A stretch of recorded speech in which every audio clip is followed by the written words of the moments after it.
Hi நண்பா, அன்றைக்கி ஒரு நாள் அடிக்கிற வெயிலில் ஜாதிகஸ் எடுத்துகிட்டு எங்கே போகிறோம் பார்த்தீங்கன்னா, நம்ம இந்த இடத்த பார்த்தாலே உங்களுக்கு தெரியும். நான் போன வருஷம் பார்த்தீங்கன்னா ஒரு 5 பால் புதைச்சி வச்சுருந்தோம். சரி மண்ணுக்குள்ளே எப்படி இருக்குன்ட்டு. சரி அந்த 5 பாலுக்கு பார்த்தீங்கன்னா ஒரு வருஷம் ஆகிட்டு புதைச்சி சரி நம்மளும் அதை நோண்டலான்ட்டு பக்காவாக டீம் பசங்களை கூட்டு போய் நோண்ட ஆரம்பிச்சிட்டோம். சும்மா மம்டிலாம் எடுத்துகிட்டு பக்காவாக நோண்ட ஆரம்பிச்சிட்டோம்.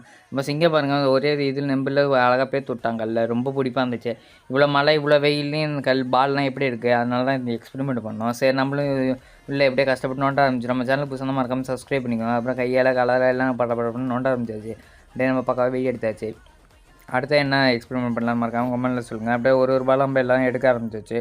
வாங்க ஒரு பாலாக பார்ப்போம். அதுக்கப்புறம் பார்த்தீங்கன்னா எல்லாம் 5 பால் எடுத்தாச்சு. ஃபஸ்ட்டு பிளாஸ்டிக் பால் ஒன்றுமே ஆகலை, மக்களும் ஒன்றும் ஆகலை. அதுக்கப்புறம் பார்த்தீங்கன்னா காஸ்கோ பாலும் ஒன்றும் ஆகலை. அதுக்கப்புறம் லைட்டாக பஞ்சு பால் மட்டும் லைட்டாக கொஞ்சம் அரிப்பு இருந்துச்சு. பஸ் டெம்பர் பாலும் சும்மா கிங்காட்டம் இருந்துச்சு. நம்ம கார்க்கு பால் பார்த்தீங்கன்னா ஃபுல்லாக அரிச்சு உள்ளே அப்படியே ஓட்டே ஆகிட்டு என்னாச்சுன்னு தெரில. அப்புறம் உள்ளே ஓப்பன் பண்ணி பார்த்தா சும்மா துணி மண் ஏதோ இருந்துச்சு நண்பா. வாங்க அடுத்த வீட்டில் பார்க்கலாம்.